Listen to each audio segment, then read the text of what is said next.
Should we talk? Do you want to talk about where the book origin came from, or do you want to go into your writing process? Which would be best for you to explain it? I think the origin kind of feeds into the writing process. Okay, so let's talk about the origin. So I was reading through the description of things and reading it all.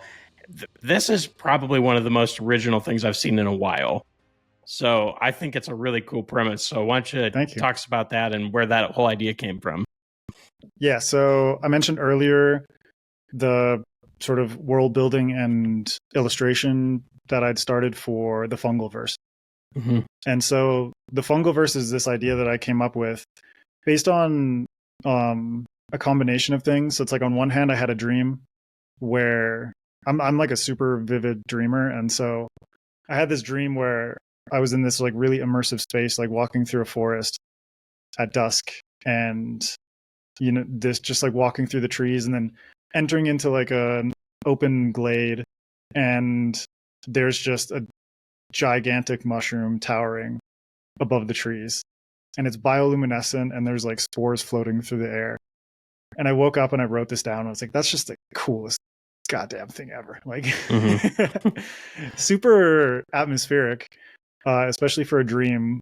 Usually my dreams are much more nonsensical, but this one was like quite brief, but very potent.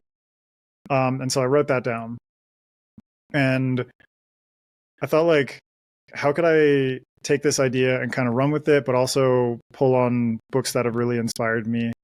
One of my biggest inspirations is Jeff VanderMeer. But specifically his books, Annihilation and Finch. So Annihilation is book 1 in the Southern Reach trilogy. And that book just changed my life. That was the book that convinced me in my 20s that I wanted to take writing more seriously. It showed me like, this is what writing can do. This is how powerful it can be. Yeah. And Finch was the book that just introduced me to how truly weird fiction can be, in the sense that it's this fantasy world where humans colonized this land and basically forced the native population of gray caps, who are these like, you know, hive mind fungal beings, underground. And that's sort of the backstory. And then over the course of this trilogy, the Ambergris trilogy, the gray caps have reemerged and are basically taking the city back, taking their land back. And so I thought on that book, and I love mushrooms and have had a lifelong passion for it. And that book really struck a note for me in terms of like how mushrooms could be incorporated into a speculative fiction story. And so I was like, I love the idea of mushroom people, but I want to write a story that doesn't feel too like fantasy. It feels a little bit more modern, more sci-fi, kind of like a 90s vibe to it, and give the mushroom people more individuality and more agency, as opposed to being part of this like homogenous hive mind kind of thing. And so I just started running with it. Like I was just drawing a ton. I was world building like crazy, which is like a trap that a lot of writers can fall into. I'm sure you know, where it's like, oh yeah, you spend so much time. Yeah, you spend so much time world building, but I think having it in conjunction with art was a way for me to really like visually imprint this world on my brain. So I spent a lot of time creating the fungal people as a race, their culture, their history, pulling a lot of inspiration from Japan, figuring out ways in which their world and their cities would be constructed, you know, architecture, engineering, all these different facets. And I realized at a certain point, like, I'm not really writing that much. So yeah, it's like I'd created a story. It was, you know, kind of like a travelogue, nameless POV character, kind of like the avatar for you to experience this world and see ways in which fungi could better our world, sort of as like a reflection of how we as humans are treating the earth and these fungal people and how they live, as a compare and contrast sort of scenario. But it was boring, man. It sucked. But I I just realized like this isn't working as like a narrative, but the world is amazing. And I twisted that and basically like got rid of the story elements and thought more about the world and started pulling in more influences from established genres that I really love. So like Finch is really cool because it's fantasy, there's fungal people, there are humans, there's this interaction going on, but it's also noir. It's also like a murder mystery. So that to me was like, okay, I can use this world as a foundation, but I can also kind of establish that foundation in more established genres, you know, like police procedurals, murder mysteries, noir, cyberpunk, these genres that I really love.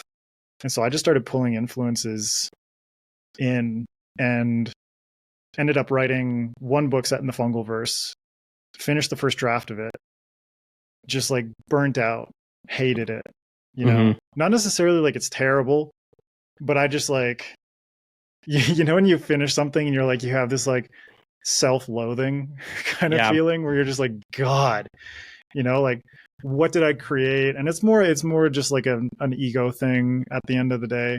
But I just needed to take some space away from it. I didn't want to leave the Fungalverse, but I wanted to kind of veer off in a different direction. And Mushroom Blues started as just a prequel novella idea that I had for that novel. I'd outlined it and during the writing of that novel, but then after I got kind of burnt out, went back and looked at that outline and thought like, what can I do with this? And it was like a 14 chapter outline, but there were way too many scenes in each chapter. So I'm like, okay, this is like at least like a 30 to 40 chapter novel based on like all the stuff I'd done here.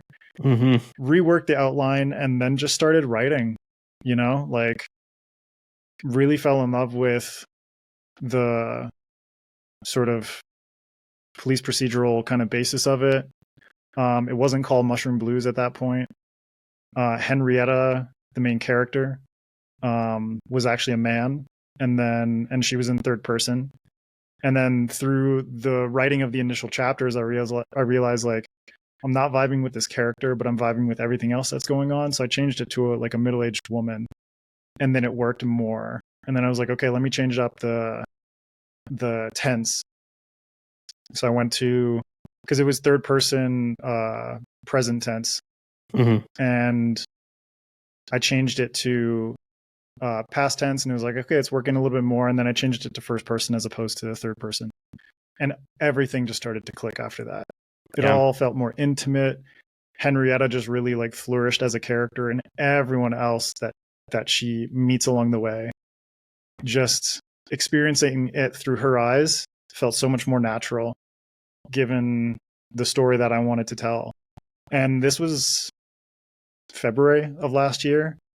And then I just ran with it.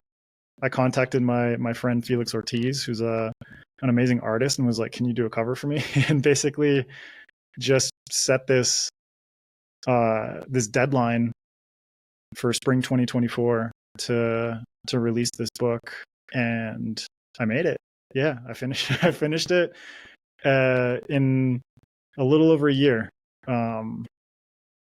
But there's so much that I messed up along the way, but it's like those are all the kinds of mistakes that you need to learn in order to become a better writer, become a better marketer, especially with self-publishing, become a better entrepreneur. So there's so many different things that I learned from this that I'm just like, I will cherish that experience just based on the fact that like I recognize the lessons that I needed to pull from it that I can apply to everything else that I do in the future. And yeah, like it's kind of one of those things where you're like, yeah, it was a mess, but I'm happy that it was because it got me here. And I'm just really excited about like what Mushroom Blues ended up being, the ways in which readers are reacting to it, reviewers all across the board. I've been able to do like ton of fun interviews like this one and meet new people just based on this fact. So yeah, it's been a wild ride, but I'm happy with it in hindsight. Nice. Yeah. It's so interesting. I talked to someone else about this recently about, we always have this like, it's got to be this exact path. Like we'll start here and we'll do this and we'll do this. And like we create that in our minds, and it never is that. And then you just kind of, it's like bumper cars. You just hit the sides a bunch as you go, and then eventually you get there. I think it's great. I think it's cool. I have the same type of world building issue you have, where I kind of like I can get real trapped in that real easy, and then I'm not doing anything. My issue is always asking why. So like I keep it's hard for me to write something if I don't know. That's a never ending kind of like hole that you just continue to dig.